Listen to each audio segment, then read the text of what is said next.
اور تم مجھے آنکھوں ہی آنکھوں میں نگلنے کی کوشش مت کرو لورین، میں وہ ہڈی ہوں جسے اتنا تم اگل سکتی ہو اور نہ نگل سکتی ہو۔ حابل کی تلخ اور طنزیہ لہجے پر لورین کا بس نہ چلا، ورنہ اس کا خون پی جاتی۔ کوئی جوابی کارروائی نہ ہوتے دیکھ کر حابل نے مزید کچھ نہ کہا اور خاموشی سے دور درختوں کے شاخوں سے نیٹ باندھنے لگا تھا۔ یہ تمہارا پیچھا نہیں چھوڑنے والا۔ یشب نے مسکراتی نظر سے لورین کے بگڑے تاثرات دیکھے تھے۔ ہوتا رہے خوار، مجھے کیا؟ لورین نے سر جھٹکا۔ بظاہر تو کوئی برائی نہیں اس میں، یہ اچھا لڑکا ہے، تم سے اس کی محبت اور مخلصی کا اندازہ ہو چکا ہے مجھے۔ کیا وجہ ہے کہ تم اس سے اتنا بیزار ہوتی ہو؟ ممی اسے پسند نہیں کرتی۔ اس کنگال کے پاس ایسا کیا ہے جو مجھے اس کے حوالے کرنے پر تیار ہو جائے؟ لورین جلے کٹے انداز میں بولی تھی۔ کیا تم بھی اسے ناپسند کرتی ہو؟ یشب کے سوال پر وہ بس سر جھٹکتی کافی کے سپ لینے لگی تھی۔ وہ محبت کی دولت سے مالا مال شخص ہے، تم اس کے ساتھ رہو گی تو وہ ہر آسائش تمہیں دینے کی کوشش ضرور کرے گا۔ یہ میرا مخلصانہ مشورہ ہے لورین، اس کی بے قدری مت کرو۔ یشب کی بات ادھوری رہ گئی تھی حابل کی آواز پر۔ سنو، کیا تم نے اس باگڑ بلے کو بتایا ہے کہ تم میرے ساتھ یہاں کتنی چاندنی راتیں گزار چکی ہو؟ باز نہیں آؤ گے تم؟ لورین کے بھڑکنے پر وہ دل جلانے والے انداز میں ہنستا نیٹ کے جھولے پر دراز ہوتا ہلکورے لینے لگا تھا، مگر شاید شاخیں اس کا بوجھ نہ سہ سکی تھی یا نیٹ کی گرہ کمزور پڑ گئی تھی۔ گرنے سے بچنے کی مضحکہ خیز کوشش کے باوجود وہ نیٹ سمیت اوندھے منہ نیچے گر پڑا تھا۔ یشب کا کہا بے ساختہ بلند ہو چلا تھا۔ بہت اچھا ہوا، ذرا سی شرم ہے تو غرق ہو جاؤ جا کر دریا میں۔ بازو سہلاتے حابل پر برستی لورین تیز قدموں سے وہاں سے جانے لگی تو یشب بھی باسکٹ اٹھاتا اس کے پیچھے چلا گیا تھا۔ چربی کم کر لو حابل، ورنہ یوں ہی منہ کے بل گرتے رہو گے۔ جاتے جاتے یشب بدلہ لینا نہیں بھولا تھا۔ قابل کسے کہتا ہے؟ کرن کھا کر حابل اپنے قدموں پر اٹھا تھا۔ ہوگا تمہارا باپ قابل، ٹھہر تو ذرا۔ غصے میں وہ دہاڑتا حابل پیچھے دوڑ آیا، مگر تب تک یشب اس کی حالت سے لطف اٹھاتا لورین سمیت موٹر اڑا لے گیا تھا۔ گھر کے احاطے کے باہر ہی موٹر میں جنگل کی طرف جانے کے لیے ضروری چیزیں رکھتی مرجان نے دور سے ہی یشب کی موٹر کی ہیڈ لائٹس دیکھ لی تھی۔ اسے حیرت ہوئی، ساحل سے ان دونوں کی اتنی جلدی واپسی کی امید نہیں کی جا سکتی تھی۔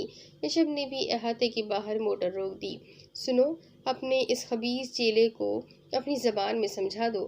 تم دونوں مجھ سے حد و جلن میں اپنا ہی کھانا خراب کرو گی، دونوں کے سر کچل دوں گی، سمجھو۔ لورین پھاڑ کھانے والے انداز میں مرجان پر برستی ہوئی احاطے کے اندر داخل ہوئی تھی۔ حابل پہنچ گیا تھا اسے تنگ کرنے۔ یشب نے مسکراتے ہوئے مرجان کو لورین کے غصے کی وجہ بتائی، مگر اسے جیسے کوئی سروکار ہی نہ تھا۔ اسے بے نیازی سے موٹر سٹارٹ کرتے دیکھ کر یشب نے بھی پیچھے جانے کا فیصلہ کر لیا تھا۔ 1000 فلاورز۔ بہت دھیمے دھیمے برف کے گالے برس رہے تھے۔ ہر طرف سے اٹے اور بنفشی پھولوں سے بھرے درخت کے نیچے ایک بار پھر مرجان نے رکنے کی کوشش کی تھی۔ آخر بات کیا ہے؟ تم مجھے یہی بتا دو، ورنہ میں اپنے کام میں لگ جاؤں گی تو دھیان نہیں دے سکوں گی۔ مرجان نے اسے مخاطب کیا تھا جو اس کی کلہاڑی پکڑے بندوق کاندھے سے لٹکائے پیچھے چلا رہا تھا۔ تمہیں جہاں سے لکڑیاں جمع کرنی ہیں وہاں تک چلو پہلے۔ یشب کا وہی ایک جواب تھا۔ بہرحال کچھ ہی دیر میں مرجان اس جگہ رک گئی جہاں کئی سوکھے ٹنڈمن درخت برف پر آڑے ترچھے پڑے تھے۔ اب تم مجھے وجہ بتا دو کہ تم میرا دیا گیا تحفہ قبول کیوں نہیں کرنا چاہتی؟ یشب نے گہری نگاہوں سے اس کی سمندر جیسی آنکھوں میں دیکھا تھا۔ کیونکہ میں کسی غلط فہمی یا خوش فہمی کو اپنے ارد گرد جگہ نہیں دینا چاہتی۔ تحفے یگانگت اور جذباتی وابستگیاں قائم کرتے ہیں جن سے میں دور ہی رہنا پسند کرتی ہوں، وہ سپاٹ لہجے میں بولی تھی۔ اس ایک بات کے لیے تمہیں میرے پیچھے جنگل تک آنے کی ضرورت کیا تھی؟ اب مجھے یکسوئی سے اپنا کام کرنا ہے، بہتر ہے کہ تم واپس چلے جاؤ۔ مگر اصل بات تو میں نے ابھی کی ہی نہیں تم سے۔ یشب سرت سے بولتا اس کی ناگوار نظروں پر شرارت سے مسکرایا تھا۔ دیکھو، میری بات تحمل سے سننا۔ اس جنگل میں ہزاروں قسم کے پھول ہیں۔ اگر ان میں سے چند پھول میں تمہاری اجازت سے لینا چاہوں تو کیا تم دو گی مجھے اجازت؟ یشب کے سوال نے اسے حیران کر دیا تھا۔ قیمتی پتھروں کے دیوانے نازک پھولوں کے گرویدہ کب سے ہو گئے؟ مرجان کے کچھ طنزیہ لہجے میں جتانے پر وہ دھیرے سے ہنسا تھا۔ جاؤ لے آؤ پھول، لیکن ذرا احتیاط سے، بلکہ یہ ساتھ لیتے جاؤ، تاکید کرتے ہوئے مرجان نے اس کے ہاتھ میں موجود بندوق کی سمت اشارہ کیا تھا۔ نہیں، تم اسے اپنے ساتھ رکھو، میں زیادہ دور نہیں جا رہا، یشب نے کہا تھا۔ انکار کرنے سے پہلے ذرا ایک نظر پلٹ کر تو دیکھ لو۔ مرجان کے کہنے پر اس نے پلٹ کر دیکھا۔ کچھ دور ہی درختوں کے درمیان چہل قدمی کرتا سفید بھیڑیا اس کے اعتماد کو ڈاواڈول کر گیا تھا۔ وہ تم سے مانوس ہو چکا ہے اور دور ہی رہے گا، بندوق پھر بھی ساتھ لے جاؤ، میرے پاس دوسرا انتظام ہے حفاظت کا۔ مرجان نے بولتے ہوئے اپنے گرم کوٹ کے اندر سے ایک لمبا سا خول سے ڈھکا خنجر نکال کر اسے دکھایا۔ حیرت سے خنجر اپنے ہاتھ میں لے کر یشب نے اس کے خول اور دستے کو بغور دیکھا تھا، جو بہت خوبصورت بناوٹ کے ساتھ رنگ برنگ کے نگینوں سے جڑا ہوا تھا۔ مرجان، یہ اصلی نگینے ہیں، یہ تمہارے پاس کہاں سے آیا؟ یشب نے دنگ لہجے میں پوچھا۔ یہ میری ماں کی نشانی ہے میرے پاس، مرجان نے ایک دم رکھائی سے بولتے ہوئے خنجر اس سے لینا چاہا، مگر وہ ہاتھ پیچھے کر گیا تھا۔ میں یہ خنجر اپنے ساتھ لے جاتا ہوں، بندوق تم رکھو۔ یشب کی انتہائی لہجے اور نظروں پر وہ بس اسے دیکھتے ہی رہ گئی تھی۔ کلہاڑی کے وار سے شاخ کو تنے سے الگ کر کے ایک بار پھر رک کر اس نے متلاشی نظروں سے یشب کو دیکھا، مگر درختوں کے درمیان سے اب کہیں وہ دکھائی نہیں دے رہا تھا، ورنہ کچھ دیر پہلے تک کہیں سے اس کی جھلک نظر آ رہی تھی اور وہ اطمینان سے لکڑیاں کاٹتی رہی تھی۔ یکبستہ ٹھٹرتے سناٹے میں مرجان نے اپنے اطراف میں دیکھا، سفید بھیڑیا بھی کہیں نظر نہیں آ رہا تھا۔ تم کس طرف ہو؟ مرجان کی بلند آواز سناٹے میں گونجی تھی۔ یہیں ہوں، فکر مت کرو۔ دو پل کے توقف کے بعد ایک جانب سے یشب کی آواز آئی۔ ویسے مجھے اچھا لگ رہا ہے میری فکر میں تمہارا یوں ہلکان ہونا، مگر میرے پیچھے نہ آنا، اپنا کام کرتی رہو۔ بھاڑ میں جاؤ، بلند ناگوار لہجے میں اسے گھر کر کہ وہ دوبارہ اپنے کام میں مگن ہو گئی۔ جانے کتنا وقت گزرنے کے بعد اس نے لکڑیوں کے انبار کو دیکھا۔ کافی تعداد میں لکڑیاں جمع ہو چکی تھی۔ لکڑیوں کے قریب کلہاڑی پھینکتی وہ تھکے تھکے انداز میں کچھ فاصلے پر ہی پڑے مضبوط تنے پر بیٹھ گئی تھی۔ ہلکی ہلکی برف مسلسل اب بھی جاری تھی۔ سامنے ہی درختوں کے درمیان سفید بھیڑیا یا گلہریوں کے بلوں نے جھانکنے کی کوشش میں عجیب حرکتیں کرتا دکھائی دے رہا تھا۔ کچھ دیر مزید انتظار کے بعد مرجان نے پھر متلاشی نظریں اطراف میں دوڑانی شروع کر دی تھی۔ اسے سخت تعجب تھا کہ چند پھول توڑنے میں یشب کو اتنا وقت کیوں لگ رہا ہے۔ تنے پر بیٹھے بیٹھے ہی ان درختوں کے جھنڈ کی جانب غور سے دیکھا۔ یقیناً یشب وہاں بیٹھا تھا، ہلکی سی جھلک سے ہی اسے یہی نظر آ سکا تھا۔ یشب، تم وہاں بیٹھے ہو؟ درختوں کا جھنڈ فاصلے پر تھا، مگر مرجان کی بلند آواز وہاں پہنچ گئی تھی۔ ہاں، مختصر جواب کے ساتھ یشب نے درخت کی اوٹ سے ایک پل کو جھانک کر اپنا دیدار بھی کروایا تھا۔ کیا مطلب ہاں، وہاں کیوں بیٹھے ہو؟ مرجان دنگ ہوئی تھی۔ رکو، آ کر بتاتا ہوں۔ اس بار بس یشب کی آواز آئی تھی۔ مجھے واپس جانا ہے، تم آتے ہو یا میں چلی جاؤں؟ بس کچھ دیر، ابھی آیا۔ آخر کر کیا رہے ہو؟ وہاں آ کر بتاتا ہوں، مگر کچھ پتا تو چلے، کہاں نہ آ رہا ہوں۔ پھر بھی بتاؤ تو، کیا مصیبت ہے؟ یشب کی جھللائی بلند آواز پر وہ دھیرے سے ہنستی دوسری طرف متوجہ ہوئی تھی۔ کچھ دیر گزری تھی، جب بالآخر اسے یشب آتا دکھائی دیا۔ دنگ نظروں سے مرجان نے اس کے ہاتھ میں رنگ رنگ کے پھولوں کے ڈھیر کو دیکھا اور پھر اسے جو اس کے مسکراتے چہرے کے ساتھ اس کے سامنے پنجوں کے بل وہ بیٹھا تھا۔ یہ چند پھول ہیں؟ مرجان کی حیرانی ابھی بھی قائم تھی۔ ہاں، 1000 کی تعداد پر مشتمل ہوں گے۔ چند پھول؟ وہ شرارت سے بولتا ہنسا بھی تھا۔ کیسا لگ رہا ہے یہ 1000 پھولوں کا گلدستہ؟ ظاہر ہے بہت اچھا لگ رہا ہے، مگر یہ غلط ہے، تم نے چند پھول کی بات کی اور 1000 پھول توڑ لائے۔ توبہ، توہن کرہن تعریف کے بعد مرجان نے اعتراض کیا ضرور تھا۔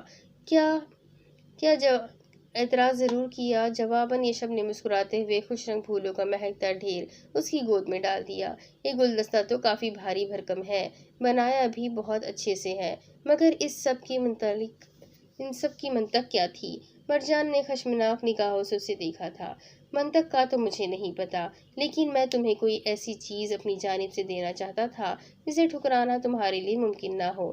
وہ سنجیدہ سی مسکراہٹ کے ساتھ بولا تھا، جبکہ مرجان خاموشی سے بغور اس کی سنہری آنکھوں کی بڑھتی چمک دمک کو دیکھتی رہی تھی۔ میری ماں نے ایک بار مجھ سے کہا تھا کہ اگر کوئی لڑکی تمہارے قیمتی تحفے کو ٹھکرا دے تو اگلی بار اسے پھولوں کا تحفہ پیش کرنا، کبھی مایوس نہیں ہوں گے، کیونکہ جس کی نگاہوں کو جواہرات کی چمک دمک متاثر نہ کر سکے اس کے دل کو پھول پگھلا دیتے ہیں، زیر کر دیتے ہیں۔ تمہاری ماں بالکل ٹھیک کہتی ہے، مگر مجھے زیر کرنا اتنا آسان نہیں۔ کوئی بات نہیں، میں 1000 پھول اور لے آؤں گا، وہ فوراً بولا تھا۔ مگر ہرگز نہیں، تمہیں ذرا دکھ نہیں ہوا اتنے پھولوں کو ٹہنی سے جدا کرتے ہوئے؟ مرجان نے کچھ ناگواری سے کہا تھا۔ دکھ ہوا تھا، مگر ان پھولوں کو دیکھ کر جو پسندیدگی کے تاثرات تمہارے چہرے پر میں نے دیکھے وہ ہر دکھ بھلانے کے لیے کافی ہے۔ ویسے بھی ان پھولوں کو کچھ ہی دن میں مرجھا کر ٹہنی سے جدا ہو کر مٹی میں مل جانا تھا، اب کم از کم ان کے مرجھانے کے بعد ان کو سنبھال کر تو تم رکھو گی۔ یقین ہے مجھے، وہ مسکراتے ہوئے بولا تھا۔ ظاہر ہے تمہارے ہاتھوں سے ملا ہے تو کیا، یہ تو ہے میرے ہی جنگل کا تحفہ۔ کتنے دکھ دینے والی لڑکی ہو تم۔ یشب کے زچ ہونے پر وہ مسکرائی تھی۔